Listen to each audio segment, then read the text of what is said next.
Vi har modtaget deres brev, hvor de anmoder om enkestøtte.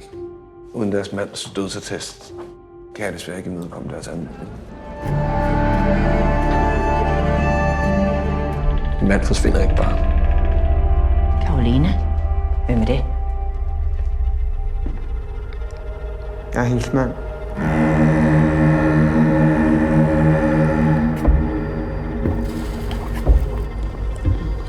Hvor har du været? Så jeg har fået et nyt liv. Om forladelse. Verden er et frygteligt sted. Men vi bliver nødt til at tro på, at det ikke er sådan. Hvorfor skulle du hjælpe mig?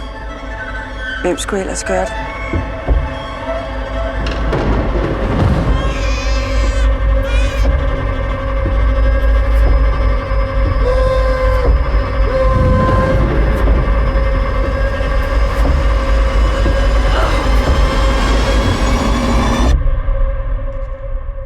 Hvad gjorde du med dit barn?